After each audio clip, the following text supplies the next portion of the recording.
Good afternoon, ladies and gentlemen. My name is Kobela, and we are on a platform called Are We Transforming? The purpose of this platform is to actually allow every citizen in Africa to come and share their views on different topics that we would have, advertised.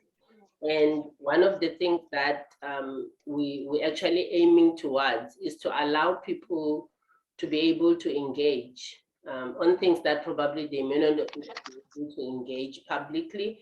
But this platform become a safe space where we can be able to discuss and be able to deal with those and identify solutions.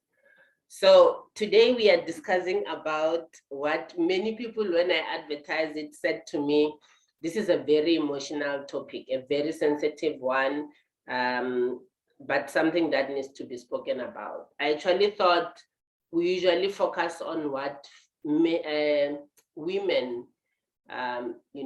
need to be taken care of when it comes to relationships or any other thing that has to do with life, whether it's education, whether it's work. Every time there's always a focus on women. So I thought in this case, because it's Valentine's month and they call it the month of love, it won't be a harm. I mean, it won't be bad to discuss about relationships, but for a change, talk about how does it affect men. It may be a relationship with your siblings or relationship with people within the community, or with a person that you are in love with. And when those relationships get broken, usually the focus is on a woman. How does a woman feel? How was she treated? Everything gets to be blamed on a man. So today I just thought, let's give the men an opportunity to share their views about what I perceive as a neglect in terms of dealing with the broken relationship. So we're going to discuss about when a relationship breaks, men usually get to be sort of neglected, and they are considered to be strong to deal with these issues.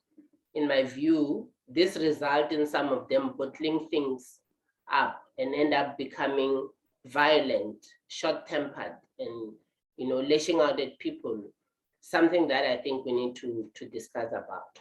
So I've got a panel of 3 gentlemen who are going to be briefly introducing themselves. I don't want to do injustice to them because some of them have got a long profile, but I just thought let them introduce themselves.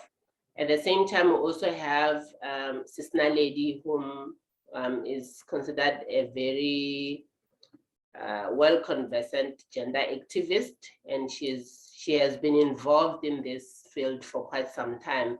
She's currently doing a lot of work in relation to raising a boy child. So I thought she'll be very relevant to this topic in terms of different things that we need to be looking into. So I'll start with Mr. Moabelo to introduce himself, and then we'll go to the next person, and then after that, I'll give them 10 minutes to share their views about the topic. Then we will start the engagement. Mr. Moabelo.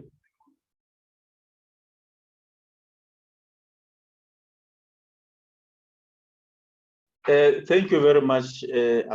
Thank you very much for inviting us to be part of this very important discussion. My name is Khorotlo Micro Moabelo.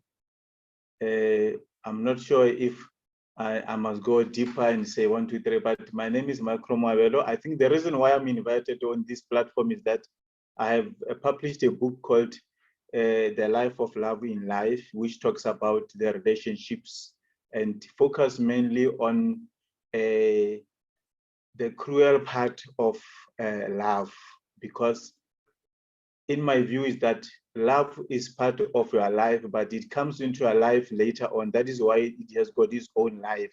That's why the book is titled The Life of Love in Life. So I think I will express my opinion on the topic of the day, when my chance comes. And I think I'll be the first one because I'm the first one to introduce it on the platform. Thank you, ma'am. Stereotypes. Thank you very much. Thank you so much. Wow. Let me not say much. Over to you, Sello. Okay, thank you so much for this opportunity, Sister Mekile. This is a very powerful topic. I've always felt like men need such platforms in order for them to express their feeling, in order for them to cough out what they've been going through and all this stuff. So I'm gonna touch more on developing the boy child or a man in general. So I always feel like a boy child is not empowered enough. Like if you can look at every corner of the world, everyone is speaking and singing about girl empowerment. There's nothing wrong with that. Like, don't get me wrong. I'm not saying a girl child should not be empowered, but look at how the boy child is being affected. No one is talking about a boy child. No one is actually embracing or trying to empower the boy child. So according to my view is that a boy child has been neglected. So in most cases, like you find yourself dating a lady who has been, should I say, more empowered than you, and it's in most cases it's actually difficult because the boy child has not been empowered equally to the girl child, and you meet a girl who's over empowered, and it is very difficult to meet her standard. As we empower the girl, I think like we should also empower the boy child. So in most cases, if according to my experience, if you date a girl who's more empowered, who has more knowledge than you, there's certain aspect that you're lacking, and in most cases you're gonna try to defend yourself in a wrong way. Like for instance, you're gonna be blaming her education level, you're gonna be blaming how she has been brought up, but no one has refused you to go to school or to get this, to be on the same level as she is. So in most cases, the mind will always resent what it doesn't understand. When you're not used to being confident, confident feels arrogant. When you're not used to being passive, assertiveness feels like arrogance. When you're not used to being to getting your needs met, prioritizing yourself feels selfish. So yes, that's why we end up having a lot of GBV, because we feel like the only way we can actually defend ourselves is through violence, is through actually portraying our power as men, which is a wrong thing. So having to grow up in the hoods, like I'm from the villages, so I've actually noticed that we are in a way shaped by the environment we are brought up in. From a young age, we see everyone else is doing, and we end up being, in a way, the same product of our environment. Hence, according to me, I feel like the step that should be taken is to refuse to be captives of the environment. Or captive of the environment that we first find ourselves in. So we need to begin to see the importance of setting our environment with the greatest care, because environment is the mental feeding ground out of which the food that goes into our mind is extracted. We may not be responsible for the world that created our mind, but we can take responsibility for the mind with which we create our own world. Like, I feel like we are in a way a bit knowledgeable these days. Social media is playing a role in equipping us as men. Like, we don't have to deal with things the old way of dealing with things. And the other thing, I think we should actually dismantle some of the traits that we've actually been operating with. Like, we need to dismantle the hereditary patterns. We need to dismantle the cultural codes and some of the social beliefs. Like, hence I said, we always say a man is strong, like a man should take it in. In my language, in Spedi, they say, it means each and everything that you take, you need to bottle it up. You don't have to express it and all this stuff according to the society. hence, the moment you actually take it out, you take it out on the wrong people and in a very bad way. Again, that's why we actually have the GBV. So we cannot, my brother says it before, that we cannot actually blame the society. We can't blame our parents. I mean, like maybe even them, they've never had the same knowledge. They've never got the same guidance or the same wisdom in order to deal with things differently. But what I feel is that like what you become in life isn't determined by the circumstances you face. It is determined by the decision you make in response to your circumstances, how you, it's the events that unfold before you. The only important thing here is for you to be available and say, yes, I'm allowing this process to process me, to make me a better person. Because sometimes if your attitude is negative, you will be weak because you will see things as punishment. Like, for instance, regarding to this topic, if relationships don't work out, you will see it as a punishment. You'll ask yourself, why me? Instead of actually trying to build yourself. So you need to transcend from the level when you see things in a negative way. Like, try to see them in a positive way. When a relationship hasn't worked out, ask yourself, what is it that I have done that is wrong? Like, where do I have to correct and build myself? Like, how do I grow from this? So in many times, like, you find guys, they're moving from one girl to another. And if you can get to have a conversation with them and you ask them, why are you doing that? They'll tell you it's because I've been hurt before. Someone hurt me, and that's why I'm actually dating multiple girls in order for me to actually revenge to what has been caused to me, which I don't think it's actually a good way of doing this. So hence I said before that we need platforms where men can gather together and actually express and unleash everything that has been going through their lives. Hence we have meetings like from my church, we have a meeting called a men's breakfast, where like it's men only. We gather, we talk about every situation we've been through. So again, I think the other thing that we should actually do is we should try to build ourselves as much as we can.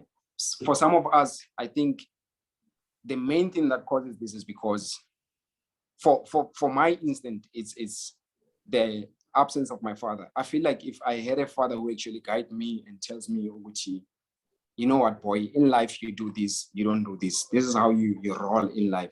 I feel like I could have been well equipped. So, but that doesn't make an excuse for me to actually go all out and do things in an appropriate way. So I feel like we need to, in a way, even if you don't have a physical father, have what we call visual mentors. Follow people that actually you are looking up to in life. Follow people that actually grows you. Align yourself with powerful men. Align yourself with men that will encourage you, men that can empower you to become a better person, men that you can learn from, men that you can actually grow from. If you're actually if you want to find yourself in a certain level with people who are doing things in a proper way, you need to fly at that level, and you actually have to meet people at that level so that they can bring you up to that level. That's what I'm feeling. I'm thinking, according to me, like we need to have people that actually grow us. Hence I say we've never really had fathers that can actually guide us through the process. I remember I once had a conversation with someone who was actually telling me, Uguchi, it's very dangerous for you to date a girl who doesn't have a father, who has actually been raised by a single mother. Why? Because all what she hears constantly is her mother talking bad about how men bad are. So in most cases, she'll never really have to think about men in a positive way. She doesn't have a leader who actually lead her into showing her how to respect a man, how to submit yourself to a man. So I feel like the same goes both ways in us boys. Like if we have an absent father, we don't really get to see our fathers treating our mother in a proper way, like showing them love, showing them care. So in most cases, we grow up seeing things from the street. Hence, I said from the first words that I said, which like we take things from the environment and we implement them. Hence, this is going to be a very difficult thing to actually resolve because it's way beyond. It comes from where we've been brought up. When we come into your topic, are we transforming?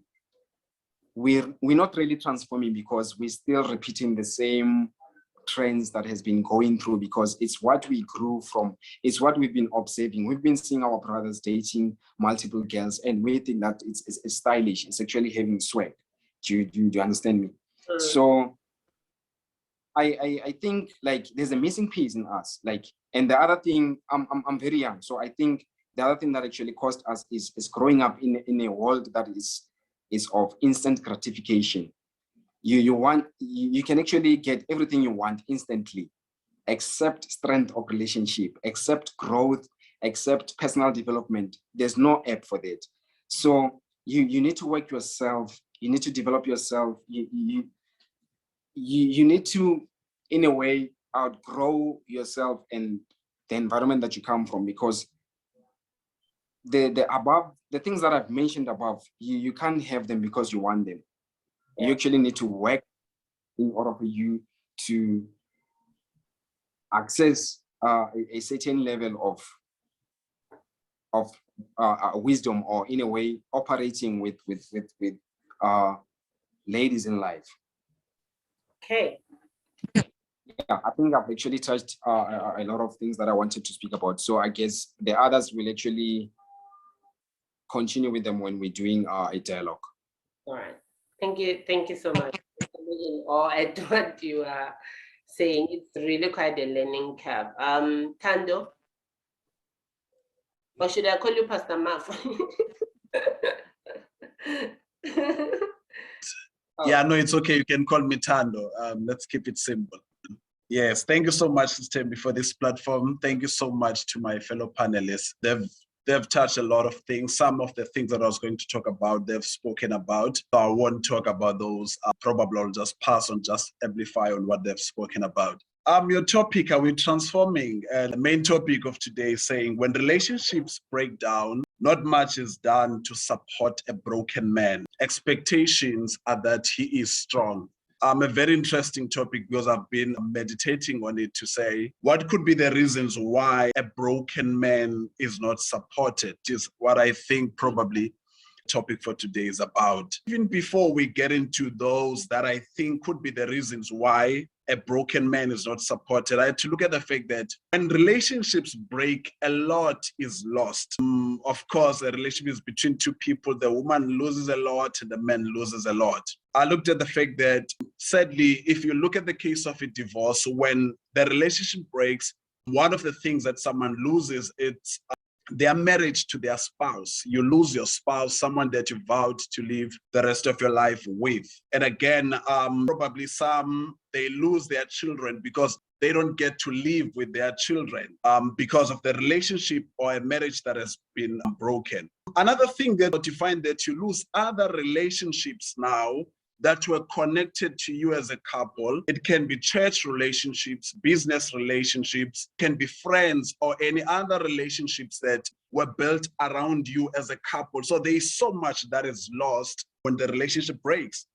And now the question is, what do you do when the relationship breaks? And today we're focusing on a man. And most of us as men, we do not talk generally. I'm of the view that one of the reasons why it is expected that we are strong, it is because we present ourselves as strong. We present that facet that says everything is in control, I am in charge. Now, isiXhosa sithi usana olungakhaliyo lufela embelekweni. If I were to loosely translate that one, I would say that if someone does not call for attention, they do not get help. Now, the reason why not much is done, in my view, or one of the reasons not much is done to help a man that is down, it is because no one knows they're going through a tough time. And because we do not talk, we do not express feelings. And the question is, why is it hard for men to talk or to express feelings? Because I'm transforming and helping a man to be looked after as well when they are going through a tough time. And sadly, even before I get to this, if you check stats, SADC, this organization, SADC, is saying that I think last year, which was 2021, they were estimating that around about 23 suicides are committed on each and every day when you look at the numbers. And now they're saying that amongst those numbers, for each and every suicide, there is about 20 attempts. They're talking about 460 of attempted suicides in that number of 23. Now, if you look at that, they're saying that sadly, men are 4 times likely to commit suicide than females or than women. Now, you look at that and you realize that probably one of the reasons that we're dealing with today, why is it hard to pay attention or to help a man? And then in my view, as I'm saying, one of the reasons, because men, we don't talk, so no one knows that we need attention. And if you were to ask me, what are the reasons why men do not talk? There can be many. I'll touch 1 or 2. Number 1, it is said psychologically, men are scared to express their emotions or feelings. It is said that men, they tend to think more than they feel, as compared to women, apparently. So we appreciate you women, because it is said a woman is able to think and feel at the same time. But a man has to switch the gears now from thinking to feeling, which becomes a problem because we are scared to get into the side of the emotions, probably because of our upbringing, the conditioning of our minds to say a man has to think, to be logical, a man has to be the head, has to do all of these things. Now we're still dealing with the topic why men don't talk or why men do not get help. So that psychology and that fear of us as men to talk. I mean, for example, you look, whenever there are things that have to do with emotion, we normally shy away from that. You look at men in relationships. It is hard for a man that is in a relationship to tell a spouse that I love you, just to express how they feel. You find that most of us, we're always quiet in that corner and you're keeping quiet. Psychologically, they are saying it is because we think more than we feel. And unfortunately, if we're raised in a society, in an environment where we are not encouraged to express our feelings, then it becomes a problem. Number 2, in the reasons why I think we do not talk as men, which contributes to the bigger problem, no one pays attention to us, I would say it's ego, pride. Someone might argue with me differently, but I would say it is ego caused by the society we grow up in. We've been built to be these strong people. You are told that you're strong, indoda ikhali. Basically, even if kubuhlungu, you move with zona, you're not allowed to express how you feel. If you look at that ego, it is built from the time you are a boy. Simple example. When I was young, I grew up with my grandmother. There was my uncle. Boys, you go and look after Ingo the kettle. The first time one boy beat me, I ran to my uncle. I was young, to say, this guy is beating me. The first thing he said to me is that you are a boy, go and fight for yourself. You're a man. Now, from that one, I was expressing something that was painful to me, but I had to go back because he was ready to beat me, then such that I had to go and fight for myself. Then from that one, I learned that as a man, from the time I'm a boy, I can't express how I feel. I need to figure a way out of it. Now, because of that, I grew up as this person who will keep all that inside. And unfortunately, if you condition that way, there is no way to learn to speak. No one will pay attention to you because you do not know there is a need for attention. So I say it is ego that is caused by the environment that says you must be strong, you have balls, this and that. It's always a boys' club. And you look even the sports, it is soccer. I played rugby, even Western rugby, because it's more physical. Again, there you are trained to be strong, you're trained to be more physical, but we're not taught much about how to express emotions. Now, the question now would be to say, as we're dealing with the question, are we transforming? What can be done to go forward on that?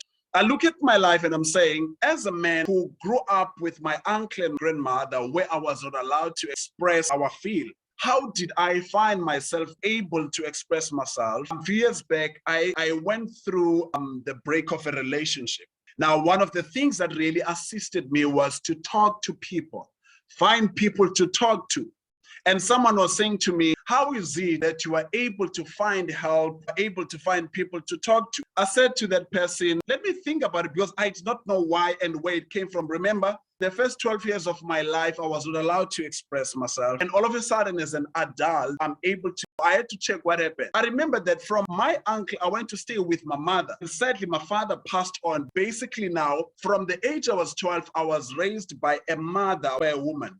This mother who raised me was able to teach me to express how I feel, and how she did that, it was how she modeled it. She was able to express how she feels when we've done something wrong, even before you are beaten. We explain that you've done 1, 2, 3, 4. This is how it makes me feel as a parent, and I will have to punish you for that. So from that one, you had to learn that it is possible to express how you feel. It's a change of a mindset now, from the mindset that says, you are a man, you are a boy, you don't talk, to someone who would say every day, and she would come back from work and say, guys, you don't have a father. I'm your mother and I'm your father. Talk to me. What are the challenges that you're facing at school? What are the things? From there, I was able to learn to talk. And another thing that helped me to learn to talk, because now I'm bringing the argument that says, one of the reasons why not much attention is paid to men is because we don't talk.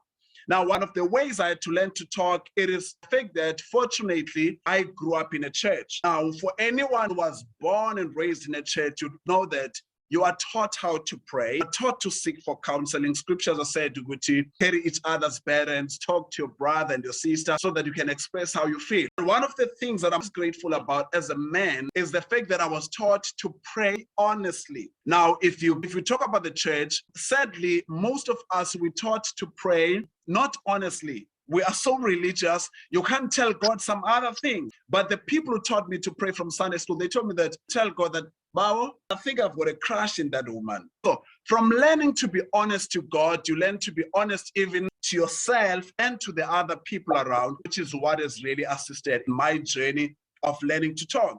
So basically, in line with the topic, would say that one of the reasons why not much attention is paid to us because we don't talk. The reason we don't talk is because we've been conditioned like that. Psychologically, it said that we think more than we express how we feel. And many others. Maybe let me stop here for now. There's so much that I can talk about this matter, but I think my time is over for now. Yeah. Wow. Already people are sending messages on the chat box about the Lobola, which I think speaks to the environment. You guys have actually spoken a lot about environment, which influences how you now behave as men. The system which is not transforming to allow you to be able to be different people, or are doing things that your fathers were doing or the people in the communities are doing. Moabelo said that the issue of Lobola make men also feel that this is a transaction. I actually own this woman. I can do as I please. But they do these things even to women that they are not married to. Sello said that, he said a whole lot of things. The absence of the father. I must be careful of girls or ladies that have been raised by a single parent, because they will look up to you as a father and they don't even know how to behave with a man because there's been no one teaching them all those. Ladies and gentlemen, this is a situation where we have to now discuss about these issues. We'll start with the environment. I don't think as a Black person you can deny where we were raised, whether you were in the township or in a village or in a city. You will say that maybe a city is a different one because you'll see white people treating their children differently. But in a township and a village, the approach is the same. That's why you'll hear women saying to men without even apologizing that you must have balls, you must be strong. Why are you behaving like a woman? And you ask yourself, when he shows feelings, now a sign of being a woman. How do we change that? What are the things that we need to do as this generation? Because if we continue with it in our children's children, our great-great-grandchildren will also do the same thing. What is it that we're supposed to do to improve this situation? I'm posing this to my panel and also to the people that we're talking about, the fact that it's an excuse, the issues of Lobola, because that speaks to the environment that we're raised in. Can I start with you, Moabelo? Okay, thank you. Thank you very much to the two panelists.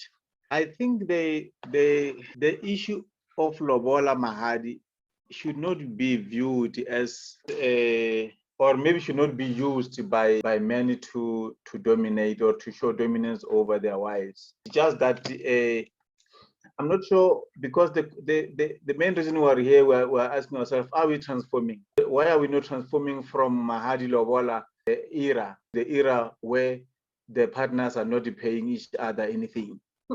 Is there a reason why we continue the culture of taking money and giving to another family, and then the other family takes over the bride? But it cannot be used as a justification for any gender-based violence or any mistreatment between husband and wife. Okay. On the environment, it is really a difficult thing, because we can't say we blame environment. We cannot say we're not blaming environment, because the example that you've just indicated, when will say you must have balls, meaning she's saying if you express your feelings, you are indicating your weakness. So then men are then therefore supposed to be strong, even to be strong, meaning if you show you are weak, you show your feelings.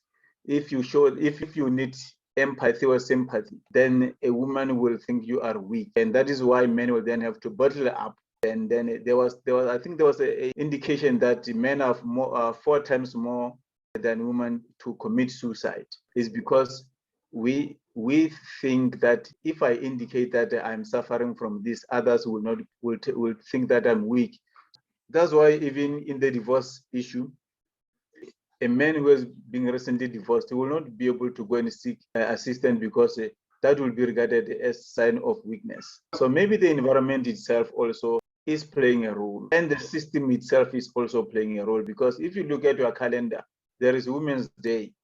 They were celebrating women, and then you look in government. Recently, there was Department of Women, Children, and whatever. There's no such for men. Although we can say that is political system, but on the other hand, we will ask ourselves, have we not played any role as men in the society that we are not appreciated? I think we have played a role, and I think we have played a role. I think I must stop there. Thank you. You should. Ntlagoma, you said something about Lobola. I just don't want this part to be lost before Sello or Thando speak. May you please raise your view as you have written, so that it can be on record? I would appreciate.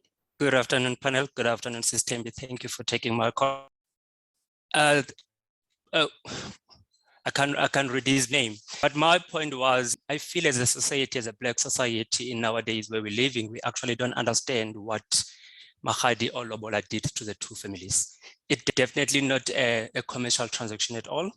From where I come from, by the way, I am Ntlokoma from Eduka. I speak Xhosa. We know that we are Lobola, and there are still processes that needs to go from the wife's side that assist in terms of bringing the families together. That point of view, you would notice that even the Lobola that I actually got to pay is actually much more less than what my wife's parents had to pay in terms of making sure that we're getting together as a family. And I also wanted to mention that it does not start from when the two people are married and then this Lobola has been paid, but the fact that a young boy or 11 or 12 or something feels like he's entitled to a woman that is working right there by calling me, hey, when I'm up, or if the person doesn't stop or give them the attention, they start calling them names. It needs to start from there in terms of transforming that. I tell my young boy now, who is 18 months, by the way, to listen here. This is not how we live these days. If there's a girl walking down the street there and you actually want to speak to them, if she doesn't want to, you don't have a right to actually, you are not entitled to her saying hello or anything. And also telling my daughter, who is 7 years now, Guti, you are all the same. The fact that when I clap his hand, he's gonna cry. He feels exactly the same pain that you feel yourself. Don't think because he's a man, he's expected to enjoy more of that. So my point was, it starts way before those Lobola or Mahadi or anything that happens. Many people that have actually been, in terms of gender-based violence, that have actually been beaten up or killed by their partners are people that are actually not even married to those people. That is my point. So true. Ntapeleng? Oh, okay, maybe I'll take Dr. Tefu. Thank you, Chairperson. Thank you so much. We discussing a hot topic, and in fact, we discussing three concepts. We discussing gender equality and gender equity. Then we discussing GBV, gender-based violence. So it would have been interesting to deal with one concept, for instance, gender-based violence, and ask ourselves, are we really transforming? Why GBV? What are the causes? And what is it that our government is doing, especially to try that it deals with it completely? So, but let me go back to gender equality and equity. I agree with the speakers, especially when they say men are actually, we can say they are neglected. However, I also tend to disagree with the colleagues, especially with the previous speakers when they say boy children or boy child is neglected. Why? Because previously history tells that women were neglected, hence gender equality. Hence governments worldwide introduced programs to address gender equality. They want to achieve gender equality. So the literature shows that in 2014, 143 countries have guaranteed equality between men and women in their constitutions, but 52 have yet to achieve, to take this step, 52. So out of 143. So you can really tell that we still have a long way to go. Governments are still struggling to achieve gender equality. It's just that we're now dealing with so many problems. While you addressing historical problems, then you have current problems, which is GBV. So things are actually not going well for many governments in the world. Again, there is an issue of equity, fairness, and justice regarding benefits and needs. Our grandfathers did not have a problem with regard to benefits and needs. Our grandmothers, they were neglected. Now we're trying to say, okay, since our grandmothers and fathers, our grandfathers were not neglected, our grandmothers were neglected, then governments say, let us ensure there is gender equity. But then you will have your sons who will then engage in GBV, which is the current burning hot issue. So it's extremely, governments have a long way to go. So this question, are we really transforming, especially with regard to gender equality and gender equity? The answer will be yes, we are. However, governments are not moving very fast. Then are we transforming? Then let's go to the concept of gender-based violence. Are we really transforming? Yes, we are. However, while governments are still trying to ensure they achieve gender equality and equity, then they also have to address GBV.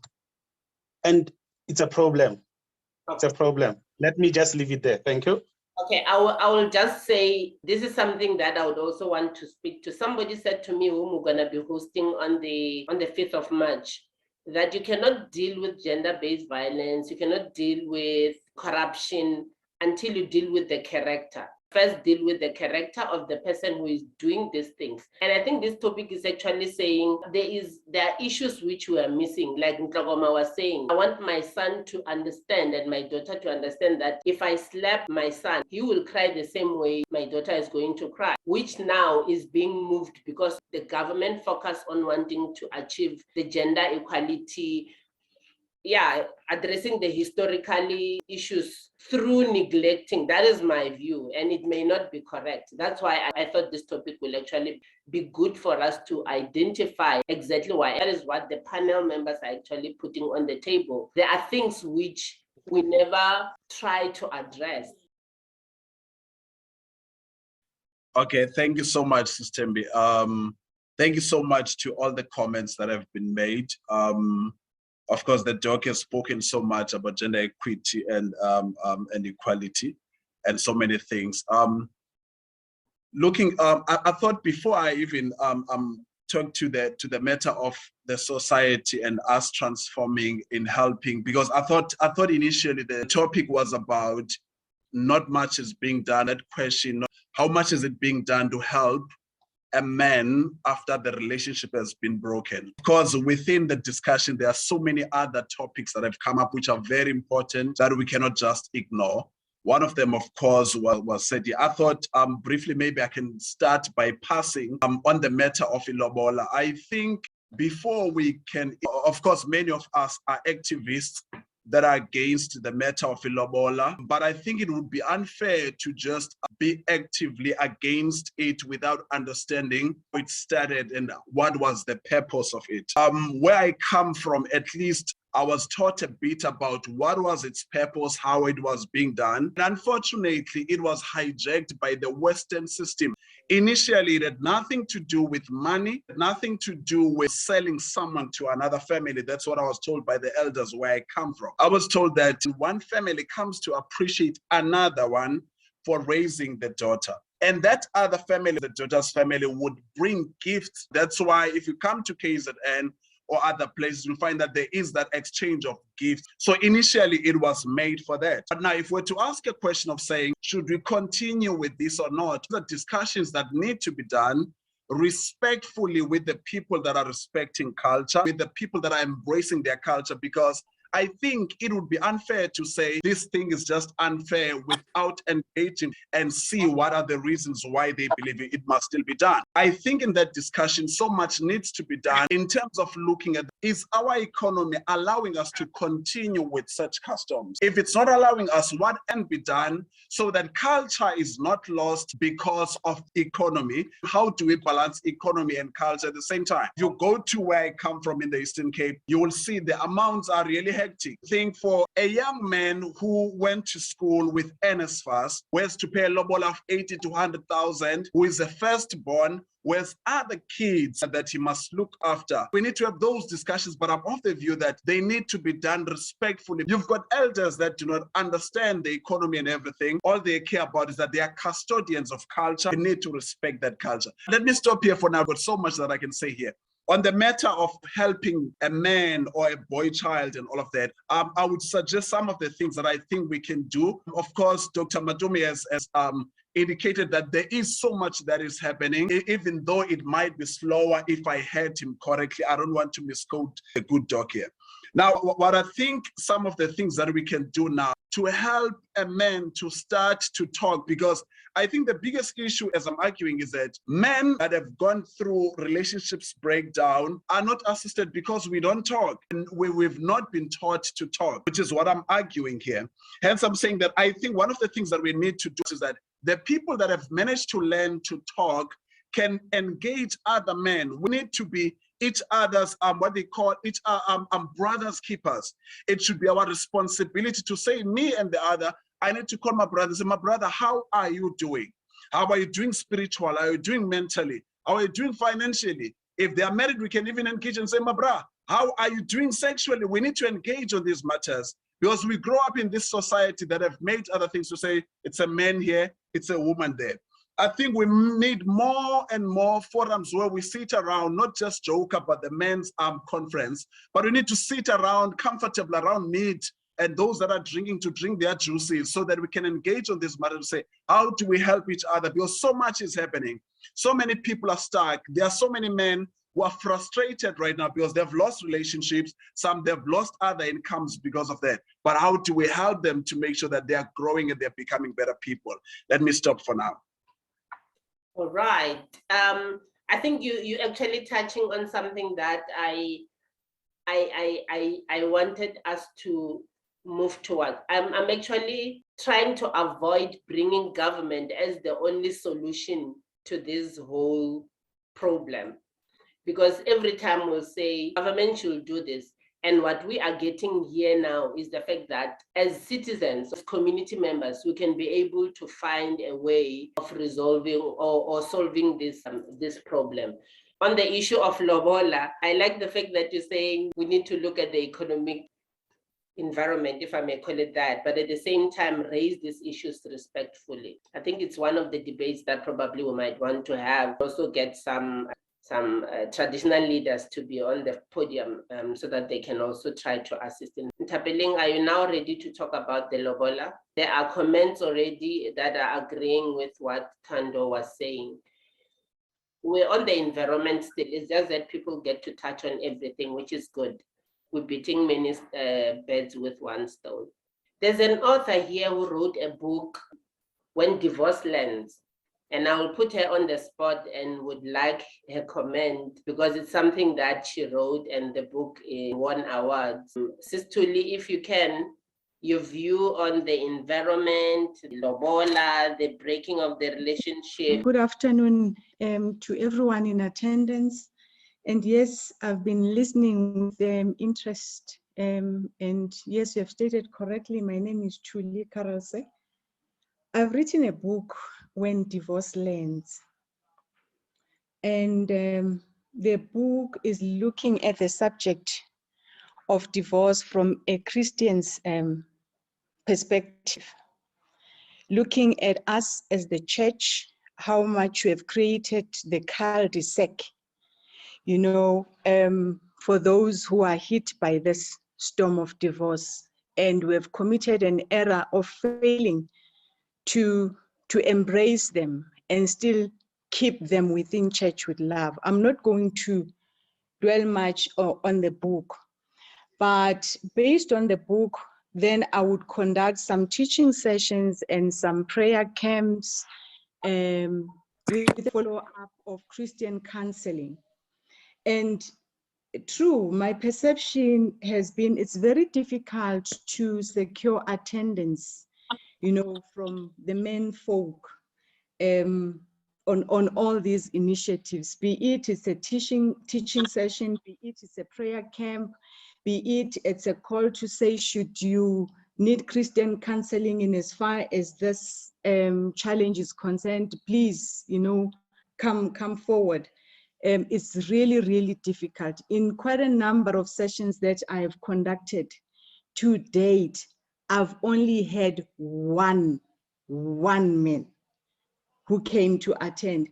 And I had to do my best to make him feel comfortable, you know, in a session, a hall that was packed with women. So it is true, men do not come forward for help, or they don't want to be seen or exposed. So that I can confirm. Now, I want to reflect, you know, on some of the comments by different presenters that I have heard since we started with the meeting. There was a comment that sought to say men are also subjected to the same trauma as women because they're also separating from those that they love. On this one, I made a question mark. I wrote a question mark because I found it difficult. I may be wrong too, but on my side, I found it difficult to fully agree with that kind of a statement. The reason being, most of the time, and honestly, not always, but most of the time, when it comes to relationships breaking or marriages falling apart, we witness a situation where it's mostly men that will up and go. There are a very few cases where it would be a woman, you know, that does that. Most of the time it's men, and most of the time the reason it's based on infidelity. Now, once there's infidelity, it means the other partner has found someone else to love. Now, once the other partner has found someone else to love, that person is no longer subjected to trauma. That person is highly in love, head over heels. He ups, he goes, he dumps everything. Most of the cases. Now, that informs the pattern of thinking and the reaction of society towards men and towards this subject of the relationships that are failing. Because once a person is head over heels in love, he simply forgets about the home. Now, then the society traces a pattern of the women folk that is left with the relationship residue, you know, to pick up the pieces and to still try and keep things together. Now, the residue that I'm referring to in this case, you would find that it's probably the children, the assets, the homes, for the home not to be repossessed, for the home not to fall apart, you know, for children not to be without shelter. And even the women themselves, they have to keep their sanity together. That is the pattern that society has traced because of the dominating element of infidelity in relationships that are not making it. Not to say, please, with emphasis on that one, not to say it's always infidelity, but mostly it's infidelity, and that has created a certain, inculcated and embedded a certain perception. Okay. All right. You have already touched on the part that I wanted Sello to speak to, because he spoke about multiple relationships that men get involved into, and you are talking about infidelity. Sello indicated that many of those men actually get into those relationships because they have been hurt before. They change to that. What is it that we can do, I think, as a society, make sure that we educate a man, for them to be able to understand that it's not actually a right way to go and hurt everybody else because you were hurt. There is still a different route to take. Sello, and then I'll take Lebu, and then Thando. Okay. I just have a comment. In actual fact, I'd like to add or to what Pastor Thando said with regards to Maradi or Lobola. Well, I just think, well, it's just my opinion though. I think it's just me, you know, it's okay to pay Lobola because Lobola is just a way of, it's just bringing two families together. And I also think that it's also not okay when it's when the bride price is inflated. So I think because at the end she's gonna go home, or she'll be welcomed to the new family, and some do treat her based on the bride price that the husband has paid. And I also want to touch on environment, like relationship environment between a lady and a gentleman. I believe that one of the panelists did mention that it starts with, it's all about character. Yes, men go through a lot. And I believe that as a woman, I'm sorry, I'm gonna have to mention this, but I've been raised in a Christian-based family. So I'm gonna give myself as an example. It's okay to pray for yourself, and also to pray for your partner, in order for also a man to also be open. They go through a lot, and yes, we expect men to be strong, and it's okay for a man to be vulnerable. I have to say thank you. Thank you so much. I think what I'm gathering from the emphasis on the Lobola is that people end up becoming so very resentful because they have paid a lot of money for this person, and the other party feel that maybe the parents were not as considerate as they should have been because a lot of money has been paid, and now we end up, go through financial difficulties, which result in relationship becoming sour because the finances, they say, usually causes problems within a relationship, whether it's in a marriage or you are still in a dating phase.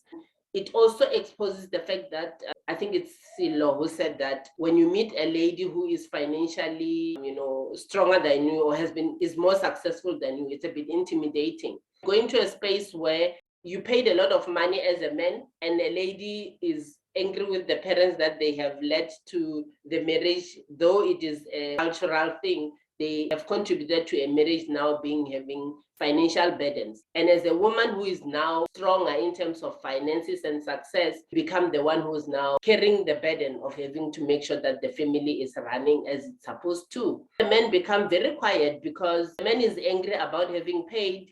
And I'm just drawing a scenario here. The man is angry about having paid a lot of Lobola, and the woman is angry now that they are taking responsibility. The picture that was painted when we were still girls, that a man will take care of you, is no longer the case, because now the woman has to take care of this family. Now the man has to be, sort of as underneath, even though it's not the case, but financially you become submissive to this woman who is very strong, which leads to, bottling things up. It goes back to, what do we do? What is it that we're supposed to do? And it is again the environment that is bringing all this thing to us, the culture that we are talking about. I want you to also touch on that, Thando, when you respond or you bring to the fore some of the inputs that you want to give to us, because it becomes now a cycle. The government is elevating a woman who now has become a CEO and whatever. The men remain a cleaner or something, but was able to put together money to go and pay Lobola.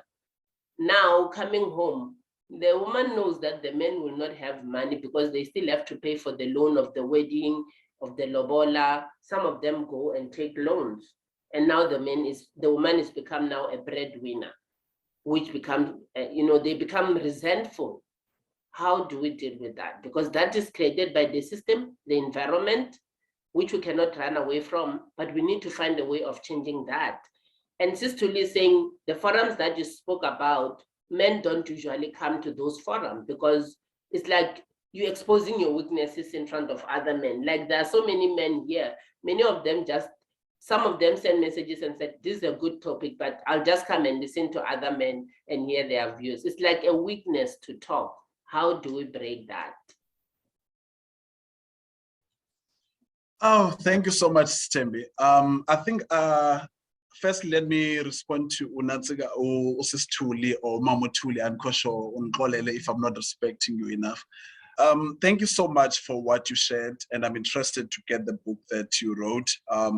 It is a fact, I fully agree with you that many of the cases of divorces are because of infidelity, and many of the cases of divorce have been filed by women, not males. Very interestingly, as a person who went through divorce, on the day we went for the court date at court, the 7 cases, out of the 7 divorce cases that we're dealing with on the day, 6 of them were filed by men. Only 1 was filed by a woman, which said something else, that there is probably a change in our society. There's probably something that is happening. I'm happy, Sister Tshula, that you're saying that from the church environment, there's so much that I'm of the view that we need to deal with so much. Coming to the trauma of men versus women, during the period, ever since I posted some things about divorce on Facebook, I've had a lot of inboxes of people that I talk to that we talk about so much counseling in that space. I've had a lot of guys who are not willing to come public about the trauma they've experienced. Another guy has tried many times to commit suicide, and many of them are going through tough times. Some are in drugs, some are drinking, because unfortunately, as we're saying, the environment is not being taught to talk. There's so much trauma, Sister Tshula, so much work needs to be done. I will engage with the system so that I can get your contacts after this one, so that we can see how much work can be done in that space. There are so many men that probably need the help of the book that you've written and so much that you've done. There are so much men that are stuck, they are in trauma. Now, coming to the matter that you're raising, Sister Emily, sadly, I was told by another guy, he was showing me another guy who said, this guy is still paying debt. The guy was married and divorced after 2 years. 4 years later, he was still paying the debt of the weddings. As a fact, many of the guys, they don't have the money. They borrow the money, whether it's not bank or Standard Bank. Unfortunately, all these matters, they contribute towards the breaking of the relationship, which is a sad reality. Hence, I initially said it's the economy around Lobola will need to be discussed with families.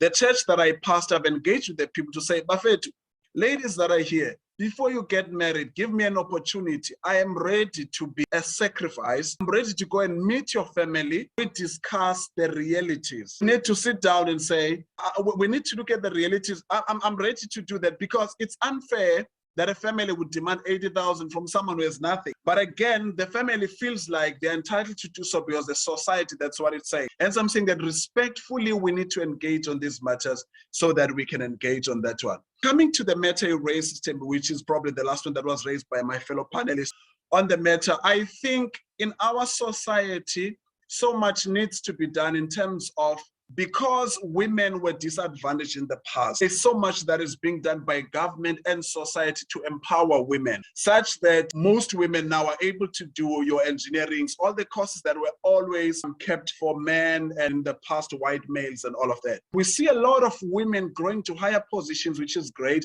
and they are doing very well in the jobs and in the positions that they're in. But sadly, within the society, a man or a boy child is not prepared now to engage in this new world order, if I were to put it. A simple example is that you meet so many people in relationships with a woman now earning more.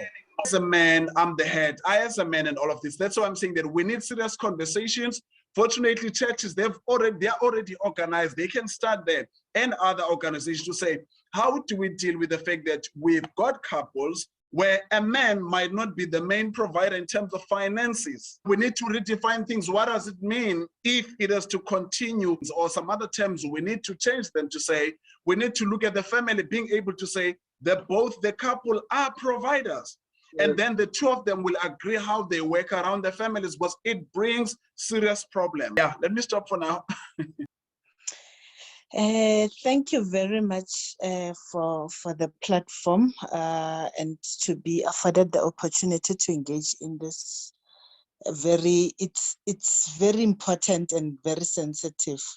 I think the issue of dealing with how to assist men break out of their cocoon. Somebody used the term cocoon. It's a very, very complex topic. It's a very complex issue that needs to be addressed over a period of time. So as Thando was speaking now, it came to my mind that when we talk about gender, it looks like when we talk about gender-based violence, society is more focused on the abuse of women. And we tend to not look at the broader aspect of it, because even men who are going through the violence from the hands of a woman doesn't get as much attention as the woman does. So you'll find that these issues might have started somewhere. It has started when a man was told from a younger age that he cannot cry because he's a man. He must be a provider. He must be this strong. And now, because society has elevated a woman to be at a particular place in within the workspace or within the social ladder, and a man was left behind, then the man has to still be a provider, because that was imprinted in his mind that he still needs to be a provider. Though the wife is a CEO or whatever important person within the company, the man still has that pressure of providing, as you rightfully indicated, Tembi. And now, in those pressures of him paying the lobola for the person who like that he cannot afford, he still need to be able to provide for the daily lives, so that he can still feel like he's a man. We know that our men were raised to believe that if you are able to bring food to the table in your family, that makes you a man, and they would feel like a man in that aspect. So when a man gets to a point wherein they are unable to do all those standards which were set somewhere by society, then they have this kind of stress. They tend to do certain things which may not make sense to a lot of people. Then there would be this cascading effect of events, and we will still end up blaming a man for the failure of a relationship, because we failed to look into the things that made him to be where he is. So basically what I'm saying is that it is very important, as Thando indicated, that there needs to be a platform wherein men are able to be given an opportunity to express themselves, to talk about these things. And also the mindset still needs to change, because if we are talking about lobola and we understand it's a cultural thing and it's something that we need to also respect and abide by, I believe that lobola is there, it's very important, and it needs to be understood. It needs to be understood. We have lost, both women and men have lost understanding of lobola. Hence, we are having this kind of topics now. But we need to be able to give, we need to be able to give the men the support from the younger age. I'm struggling here because I'm raising 3 boys, and I find myself being torn.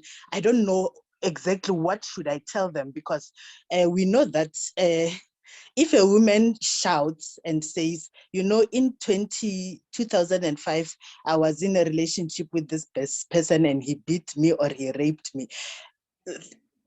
then everything stops. Then we go and support the woman, and the man is guilty. We don't want to know if ever it's true or not, but the man is guilty by virtue of me saying those statements. So we need to find a situation wherein we bring these societal issues together, and we are able to talk them, put them on the table raw as they are, and address them as try to be as open-minded as possible. Okay, I'm having too many ideas in my head right now, but I'm just saying that I was agreeing with Thando when he was saying that there needs to be a situation wherein men are encouraged to talk about what they are feeling, and without the fear of being judged, because even men themselves judge each other. If he can say, you know, I'm having a problem, a sexual problem, they will laugh at him. If he'll say, you know, my wife is not treating me right, they'll say, you are not man enough. Put a foot down, and so you'll find that in general, these things, we are just not taking them seriously, but they have a huge impact in our daily lives for both men and women. Yeah, thank you very much. Thank you so much, Tebogo. Dr. Tefu, your hand was up, and then Zola. Okay, thank you so much. I strongly agree with Tuli, Thando, Tebogo, especially on the following. Firstly, men do not come out and say, I need help. It's a problem. They do not come out. Secondly, men do not come out and say, I'm abused. Hence, whenever you mention gender-based violence, then we will think women or girls being abused. Why? Because men do not come out. Then you ask yourself this question: who really needs psychosocial support to deal with psychological wounds? Surely your answer will be those who come out and say, I need help, women and girls. However, some men do express their vulnerability. The question is, where do they express it? Obviously, they talk to their friends at Shebins. They talk to their friends at bottle stores, at different places. But then those friends do not actually take it serious. I mean, if you were to discuss issues and you are drunk, obviously then that person will say, no, this person is saying ABCD because he's drunk. So I agree with Thando when he says then we should create more platforms where men then will come out and say and express their vulnerability. So, and they should be encouraged. They should be encouraged to come out and say, I'm actually burning, I'm deteriorating, things are not going well back at homes, things are not going well in the marriage. So they should be encouraged. Obviously, pastors have to assist in that. Community leaders, traditional leaders, they have to assist in ensuring that men are encouraged to come out. Then on the issue of Lobola, I personally believe that there's nothing wrong with Lobola, and things are being done differently these days. Two families agree that there are women out there, they do pay for Lobola, they pay for their men to say, I'm paying, you marry me, but I'm the one who's gonna pay because financially you're struggling. And their mothers support, their parents support them, their fathers say, it's okay, my daughter, if you want to spend the rest of your life with this man and he doesn't have enough money to pay Lobola, it's okay. There are those who will just do it, they hide it to say a woman is the one who actually contributed to that payment. But there are those who come out and tell their parents, I'm gonna pay and he's marrying me, but the money comes from me. So there's nothing wrong with Lobola. Two families, there are so many families approaching it differently. And I think it doesn't bring any problems in those families. So Lobola, personally, it should still be there. Let's continue paying Lobola. Thank you so much. Let's continue paying Lobola, and women are also allowed to look into that. I have people that have proposed to pay Lobola and they were laughed at very, very badly, to a point of some of them wanting to end relationships because they were called names. And so I think the education around that will be very crucial, and also the awareness for, like they are doing now for the KZN. I saw several times they were advertising that men should go for circumcision. Maybe there's a need for that kind of an advocacy campaign to say to men, it is okay for you to speak about how you feel. It is okay to say that you are being abused. It is okay to say that you do not have money and go to the parents and say, I love your daughter, but I'm unable to pay the Lobola because I'm not earning that much.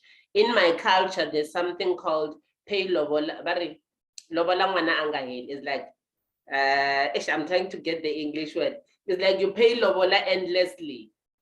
You can pay now, and then every time you'll continue paying until you finish, but you'll take your wife home when you're still aware that you have to pay back the remaining amount, but not under pressure, because that is actually a building of a relationship, something that some families actually do. But there are some families who insist on having the full amount before the daughter is released, and they're mentioning that I took my daughter to school, I pay for this and that, which now go back to the transaction that Moavelo spoke about. So there's a lot of teachings that we need to be looking into to improve on this area. Zola, and if there's anybody else, we are heading towards the close. If there's anybody else before Sisna Lady come in, you can raise your hand too. Zola, your Okay, thanks, Tembi, for the platform. And I was listening throughout to all the panelists. It's quite a provocative debate. And yeah, I'm not really an expert on this one.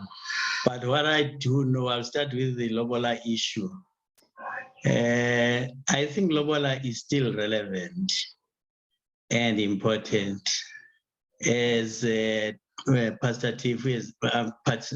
Mafu has indicated, that maybe before we start to say Lobola is not irrelevant today, let's start from the beginning. Why was it started? Because Lobola, according to the Xhosa culture, as Pastor Mafu has indicated, the bride price, according to Xhosa culture, you never finish it. Let's start there. But there's a minimum price that is agreed that, okay, if you pay 10, for instance, 10 cows, then we can release, and then there can be a wedding and everything. But the problem, I think now, is this commercialization, the infiltration of capitalism into everything, into our culture and everything. Now it's like, now you are selling your daughter. I've got one family in the Eastern Cape, and it's quite a learned family. When this man, his daughter was getting married, you know, it's been a while. I think it's in the 70s or early 80s. He took only lousy R1 as a token of Lobola. He said, no, I don't want anything. Give me only R1.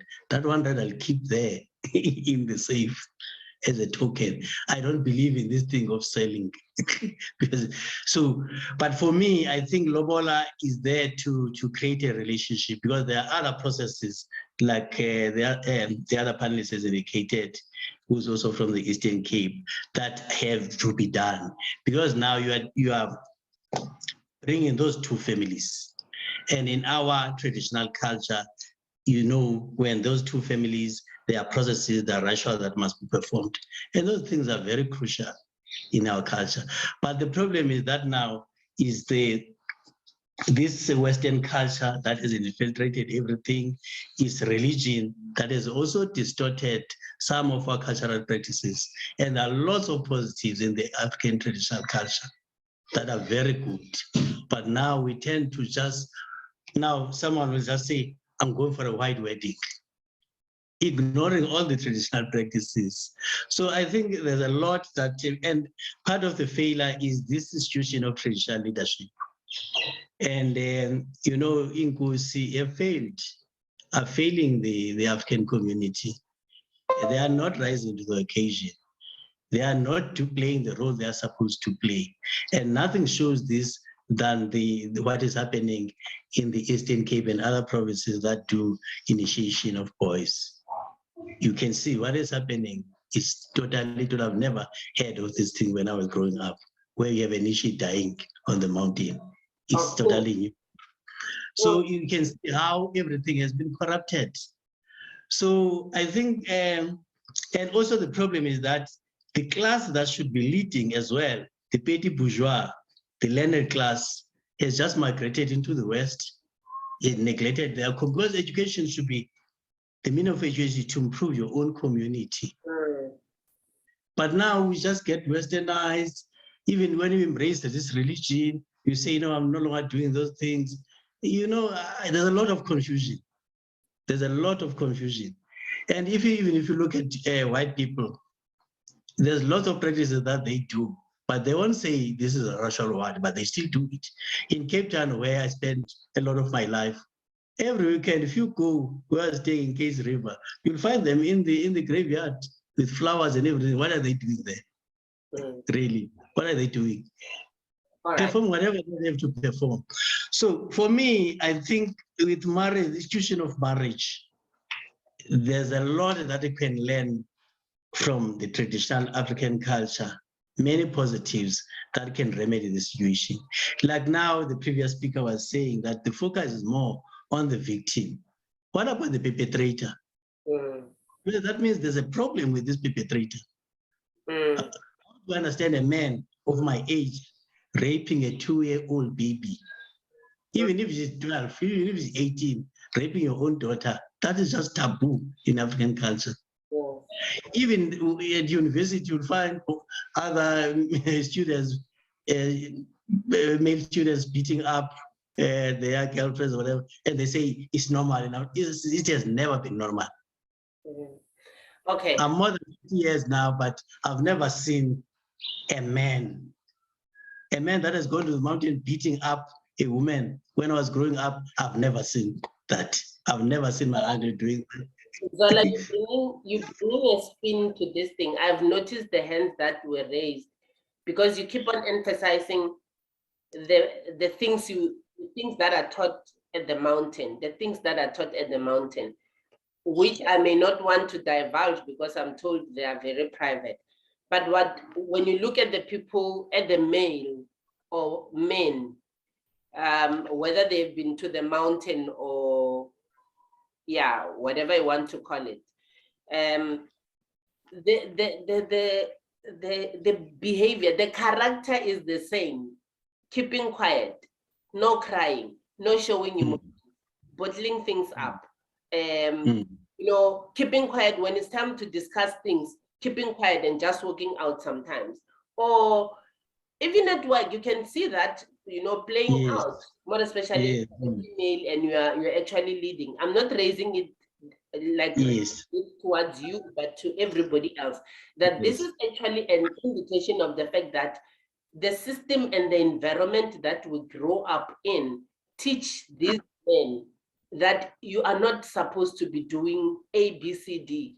But in the process, emotionally, these people get very much hurt. There's so much hate and there's so much hate, there's so much pain that they are bottling in. Everything points to the fact that the teachings that are being taught to a man are for them not to express themselves. If I was saying, actually, even at work, you speak to a gentleman and because you're a woman and you are a supervisor, for instance, the attitude and the approach is that of saying, I'm actually supposed to be leading you, not the other way around, which will not dwell into, but it results in them bottling up so much to a point of them, retaliating or fighting back. So it's like you are being taught to fight back every other person that comes and try to dent the ego. I think somebody is Thando, spoke about the ego. And then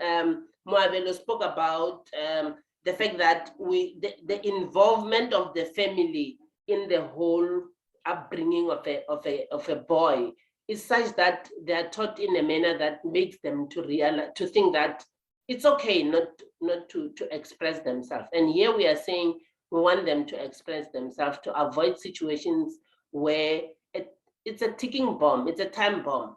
Once they burst, either they go womanizing just to get back at you, to show you that it's not that I cannot go out and get other women, I can. And that is not because they want to, but just to show you that who is the boss, kind of a thing. Yes, you may be earning the money, but I can still go and do, the adultery stuff or fornication stuff if you're in a relationship before you get married. I still go back to the fact that, yes, we are not transforming in that aspect, and we cannot blame government, but all the fingers point back to the communities and the environment that we come from and the systems that have been created, the cultural systems that have been created, which says to a man, you are strong, you are strong. The other guy was transporting my son to school every day last year.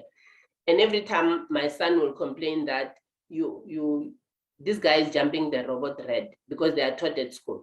And then I told the guy, may you please be cautious and so forth. He said to my son, no, be a man. It's okay to jump a robot as a man, And I asked myself, when I was thinking about this topic, how do we deal with that? I know we won't have answers, but I just want us to think about that and find a way of creating a situation in our families first, or in our houses first, and also in our communities or our surroundings, the people we engage with. The Sello said that when you are with friends, they will tell you, no, don't date a lady who has been raised by a single mother, but they are being raised by a single mother themselves.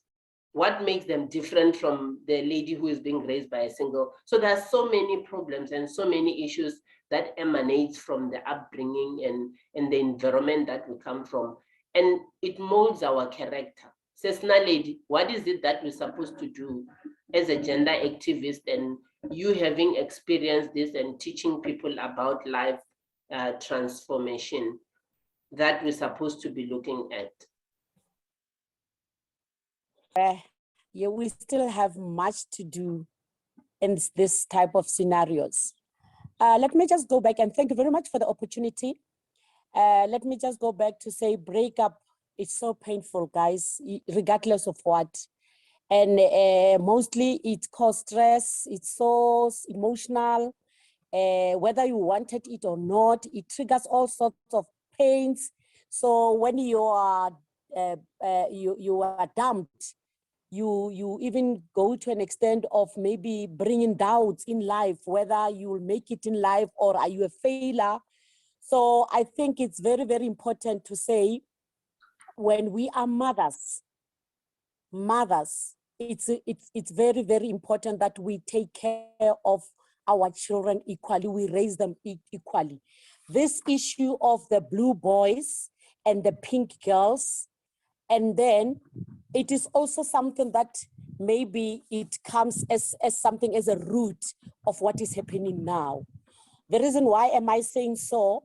When you ask the mothers or the parents, where did you get this thing of saying, when you buy a toy for a boy, you should buy a gun? They don't know.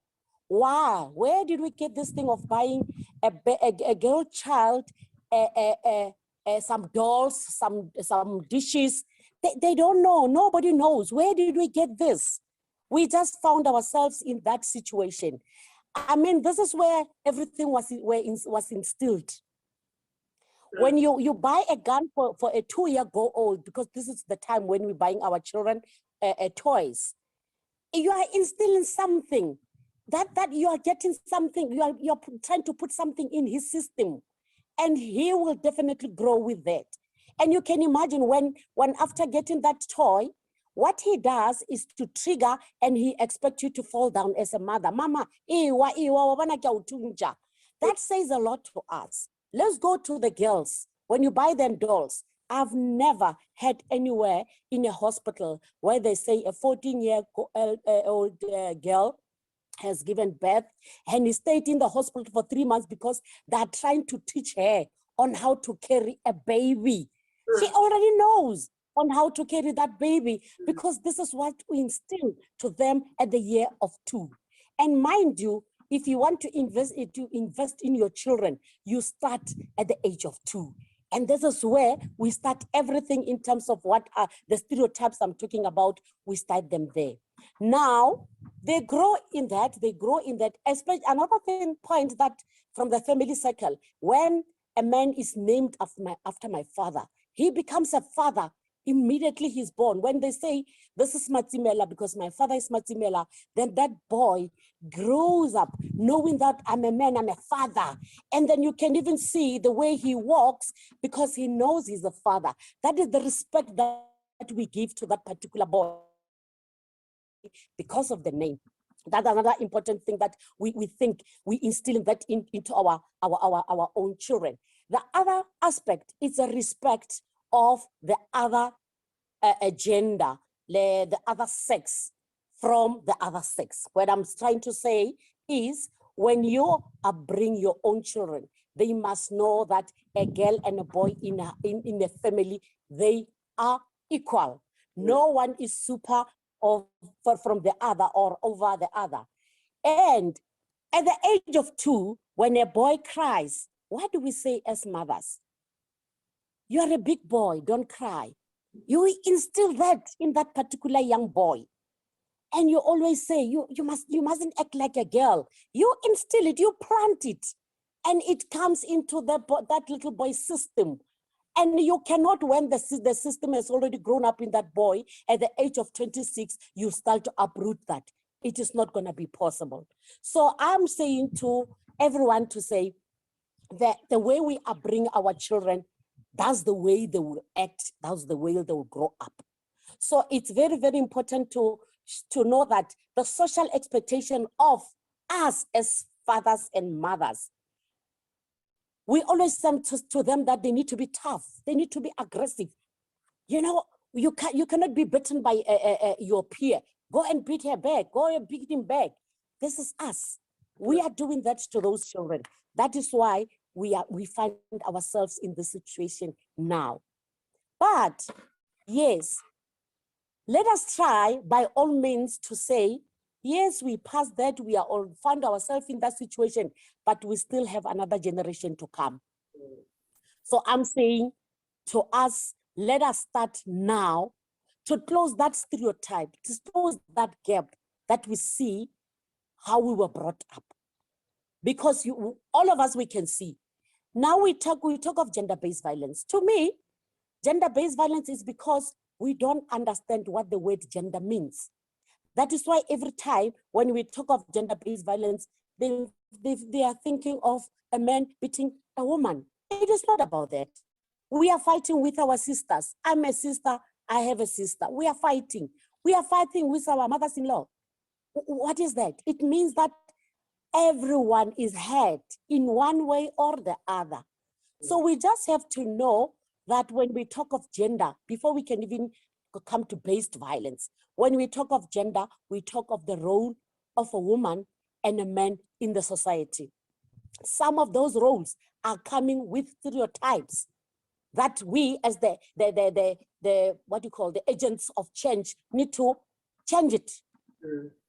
So now when we talk of, we are not giving with the speaker who said, when you cry, when a woman is hurt, she cries. And let's say we are in a party and there's someone crying at the corner. We all flock to that particular person who's crying to want to find out what is happening. Why are you crying? But if you're not crying, we will never come to you. So I'm a counselor. I have so many people that I'm counseling to believe in me. Let me just take this part, the previous week. I had 8 clients. Out of those 8 clients, only 1 was a man. And when you counsel the couples, first day, there comes a woman who says, I have a problem.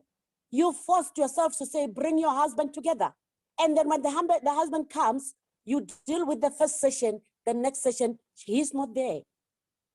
The women will come alone until the last session. What do we call this? We call it because men are not speaking up. Men are not crying for help. Men are not sobbing themselves for us to see that they are crying, they are having something that is burning them. So I think to close all these stereotypes, we need to maybe an 80-year-old boy that was standing up there to instill that in them, so that what is happening with us shouldn't be repeated with them. The other thing is men don't give themselves break. When he ends the relation today, after a month or 2, he has a girlfriend, he is marrying again.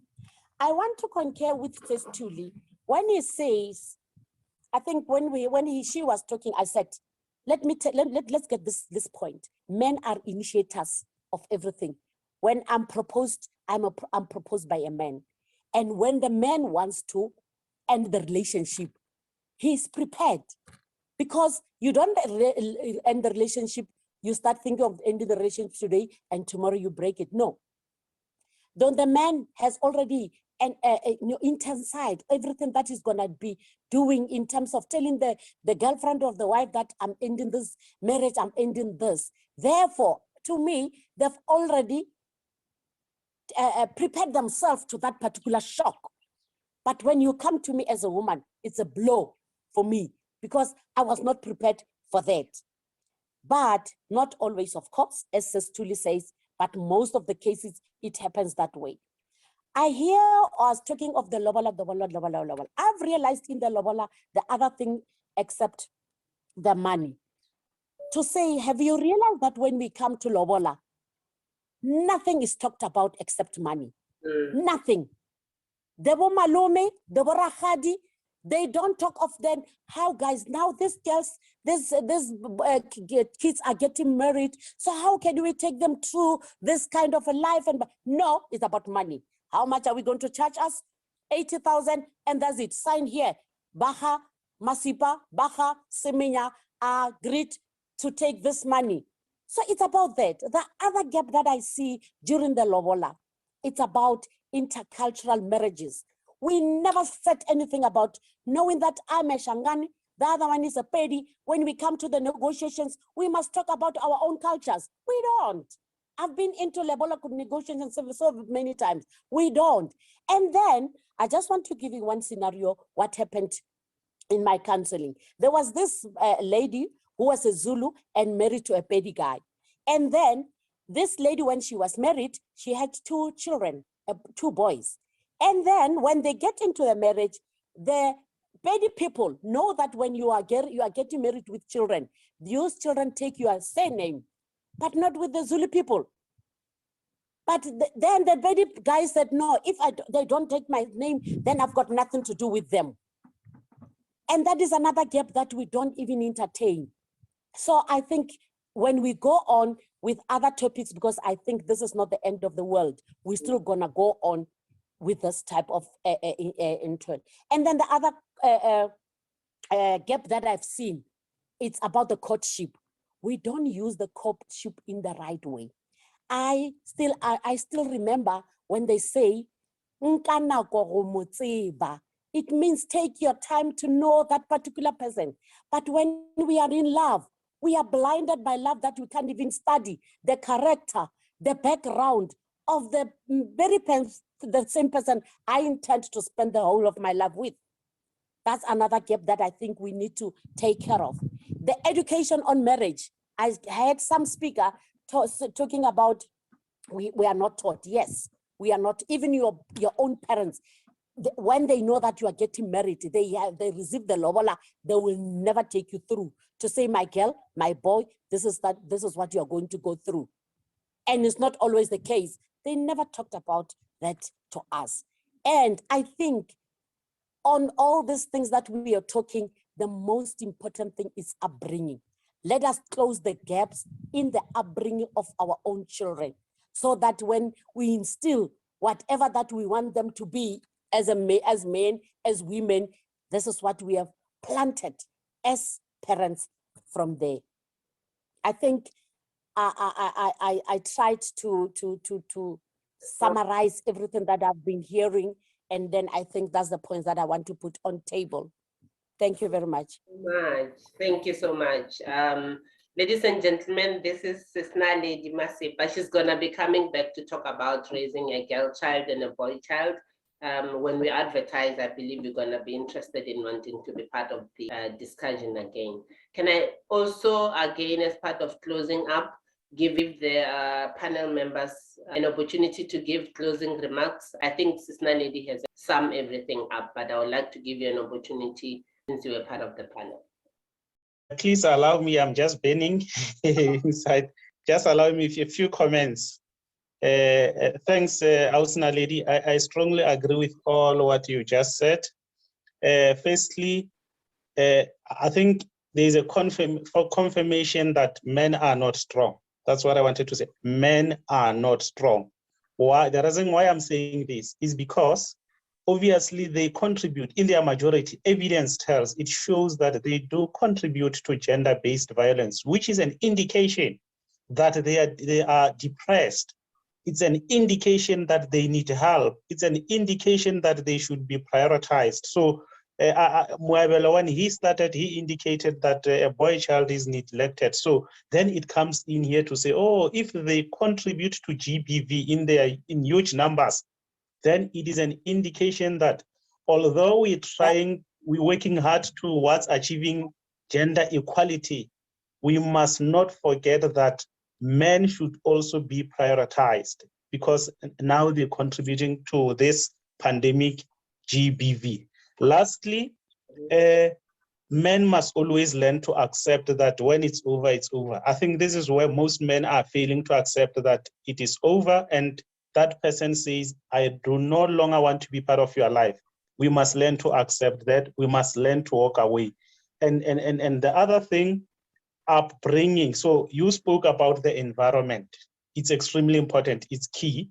I wanted to say more about the environment, but in the interest of time, let me actually not talk about it. Thank you so much. We'll have more time about this topic because I'm getting sort of indication that we should have a second and third and fourth session of this kind. Thank you very much, Ms. Felicia. And I think Sesna Lady said almost everything. For my side, I can say it was a very good session, although we were a little bit sidetracked by the Lobola because it seems as if Lobola was the main issue, while in fact the issue was transformation. So it seems as if we need to talk about culture of Lobola and the institution of marriage. I think you will then check when we can organize that. Anyway, thank you very much, guys, for very fascinating discussions. Thank you very much. If you have your book with you, Mr. Moabelo, this will be an opportunity for you to show us your book. It's got a book that he spoke about. You might want to read that one, quite interesting. I advise you look into it. He's selling it at, you can get it from Amazon, and there is the heading. Thank you so much, it's quite clear. Closing remarks? Thank you so much, Sister Mikile. Wow, Sister Lee said a lot. She said very powerful things which I can actually relate to. Honestly, we still see a lot of things happening, even now, currently. We still see our parents saying negative words to the young children and all this stuff. I don't know if they're not well aware of the impact that it actually have on them and on their upbringing or what. But like she said something about like when a kid falls or when a boy child do something wrong, we always say you mustn't cry, you must be strong and all this stuff. So we still see that taking place in today's generation, which I believe hence she said, in my language they say so in order for you to bend the branch and give it a direction, you need to bend it while it's still young. You can't bend it when it's a tree. So the upbringing is very powerful. Like from a young age, we need to give direction to these kids. We need to empower them. We need to give guidance to them in order for them to become better men when they grow up. So yeah, it's actually a very powerful session. I'm very glad I've joined this. I've actually learned a lot. Thank you so much, Sister Mikile. I would like you to show your face. This is the founder of Gallant Grooming. He's a barber. So if you're in Polokwane or around Limpopo, he can come to your house and cut your hair. He actually cuts my hair. Anytime you just call him, we can share his number with you. Yeah, very, very good. This is one of those upmarket kind of a barber person. So thank you so much. You can see him in his hair. Thank you so much for making it. Thank you. Back to you. Thank you, colleagues. Thank you. Hey, Sister B, thank you so much. Thank you so much for this platform to have all the people that are here. It's been eye-opening. There's so much of work that still needs to be done. I'm very happy about the fact that in everything that is being said, all the speakers have been pointing that we need to take a responsibility as the society. Stop always pointing to government because everything, it's equally good if I were to put it in isiXhosa. Yeah, but so we've got the responsibility to look at everything that we've highlighted to say, what can we do about it? To Abo Mama that are here, I would say, continue with the great work that you're doing. It might look like nothing is happening, but Ubukhona Benu as mothers, as women, does a lot to us as males and as men. To the men that are here, may we continue to engage with our brothers. May we continue to take how they are doing. Because that's one thing that I'm realizing each and every day, that the more we ask Uguti, how are you doing, you realize there's so much that is within them, but they're scared because there's no platform that is open for them. And of course, we can't wait for government to do that while we've got them. It's our brothers that are there. Thank you so much to everyone who's contributed. Yeah, Sister MB, I'm grateful. Okay, don't switch off. He's got a movie called Yile Grace, YILE Grace. If you are in Durban and you want to participate in changing lives, this is the person to speak to. And I'll definitely connect with Sis Thuli. This is actually what the platform is also about. We connect people. Last week we connected one company in African country and also in Switzerland. So now we're connecting Limpopo, Pulukane, and Durban. We're definitely going to make sure that you guys make a difference. Like, Zola, I want to say something? I just want to say thank you.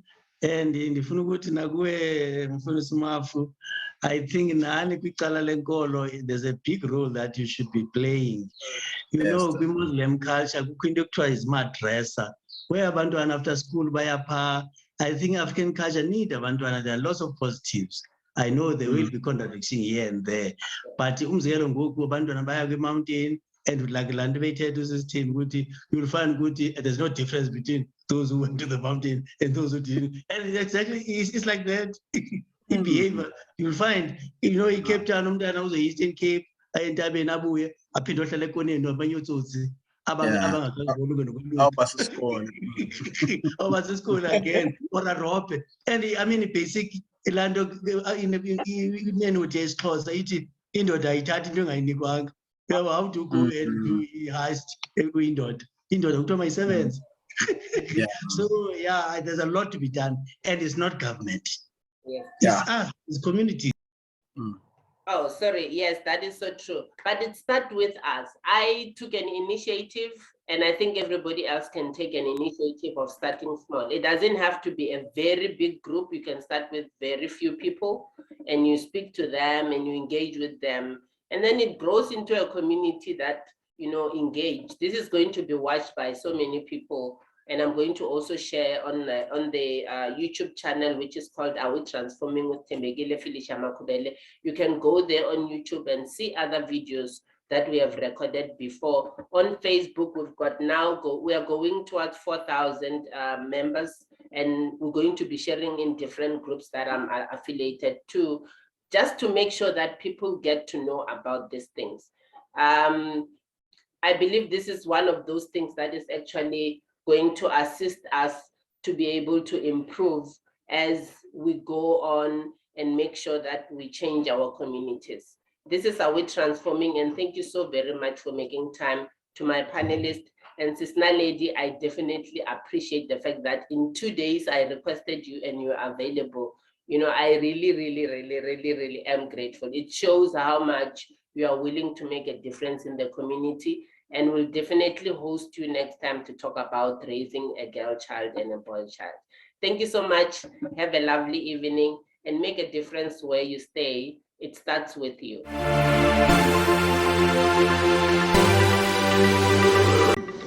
Thank you for watching.